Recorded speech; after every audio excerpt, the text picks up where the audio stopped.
რომ ამერიკელები თავს არ გამოიდებენ ესტონელების, ლიტველების, ლატვიელების და სხვა ქვეყნების გულისთვის. პირიქით. ტრამპი არის ბიზნესმენმა კარგად იცის როგორ უნდა მოელაპარაკოს, კარგად იცის როგორ უნდა ჩაიდოს მისი ქვეყნისთვის სასარგებლო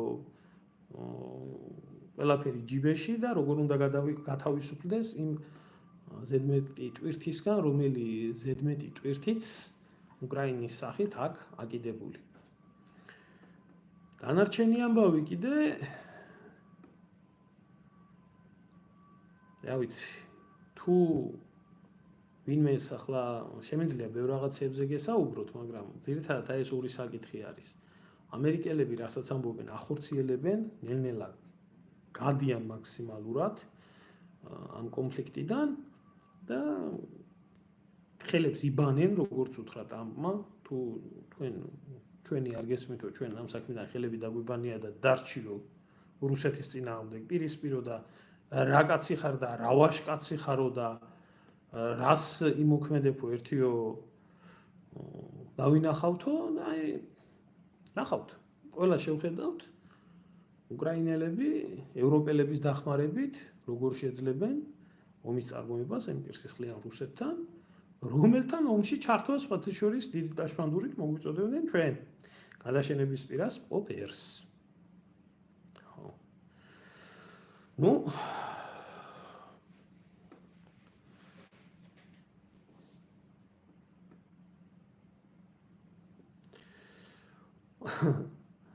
აი კითხვა ესეთი რაცურა თქვი რა უნდა მოხდეს საქართველოში რომ ეკონომიკურად მყარი ქვეყანა გახდესო. ჩემო ძმაო იმისთვის რომ საქართველოს ეკონომიკურად მყარი ქვეყანა გახდეს, პირველ რიგში უნდა იყოს პატრიოტი ხელისუფლება და თავისი ეკონომიკური პოლიტიკა და თავისი ზოგადად უსაფრთხოების პოლიტიკა უნდა წარმართოს მისი ქვეყნის ინტერესებიდან გამომდინარე. ამის შემდეგ შეიძლება უკვე დანარჩენზე ლაპარაკი. ქვეყნის ეკონომიკური განვითარება საქართველოში ეკონომიკური განვითარება ეს არ შედიოდა არც წინამთავრობის, არც ახლანდელი მთავრობის და არც იმის წინანდელი მთავრობის გეგმებში. ისინი მოღალატე ხალხი არიან.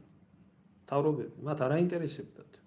არც ნაცებს, არც ქოცებს, არც შევარდნაძის ხალხს არ აინტერესებდათ. თამაში იყო საქმე. ინგუშები ბევრი შემოდიან, სალამ ბრატ. ჩვენი მოძმე ხალხი. ხო და იმისთვის რომ ქვეყანა ეკონომიკურად იქნეს განვითარებული, პირველ რიგში უნდა იქნეს განთავისუფლებული აი ეკონომიკური მკვლელების მიერ მარწუხებში მოქცეული ქვეყნის ეკონომიკის და ქვეყნის ეკონომიკური პოლიტიკისგან. რასაც მსოფლიო ბანკი, სავალუტო ფონდი, ეს ევროკავშირი და ესენი წოვდნენ სისხლს, ეს USAID-ები და ესენი. აი ეკონომიკური მკვლელების ახსარება ნახე YouTube-ზე და ნახავ ძმაო რომ ძალიან მარტივადაა აქ საქმე. იმიტომ რომ ეკონომიკური თავისუფლების ინდექსი და ქვეყნის თავისუფლების ინდექსი არის ერთი და იგივე. ჩვენ არ ვართ თავისუფალი ქვეყანა და ამიტომ ხდება რომ 3 მილიონიანი ერი, რომელიც არის ბერლინის, ლონდონის, პარიზის, იმის რა ქვია, ნიუ-იორკის და მოსკოვის, სტამბულის ერთი უბნის მოსახლეობას სულს ვერ ითქვამს. და ეს ქოცები რო იძახიან, რომ ისო ეკონომიკა ვაყვავით 11%-იო და ისო. საიდანაა ეკონომიკური ზრდა შედით და ნახეთ ელემენტარულ პარამეტრებს გადახედით. დაიცალა საქართველოს ენერგიიდან. გადახვეწილია სადა ქვეყანა, ზოგი ამერიკაში, ზოგი ევროპაში, ზოგი რუსეთში, ზოგი სად და ზოგი სად. და თუ რამეს წვალობენ აგზავნიან საქართველოში, ოჯახების.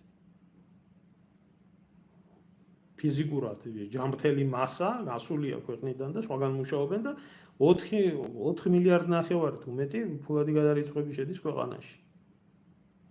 ეს პირდაპირი ინვესტიცია არის. ეს მთავრობა მის თავზე იწერს ამ ყველაფერს. აქ ეკონომიკური საკითხი გარდა იმისა, რომ ქვეყანაში სწორი ეკონომიკური პოლიტიკის გატარებას ეხება, ასევე ქვეყნის თავისუფლების საკითხს ეხება.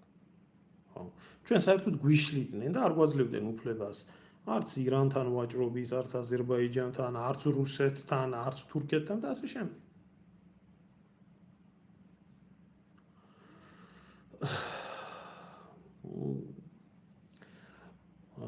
მოკლედ აი ერთი რაღაცა მინდა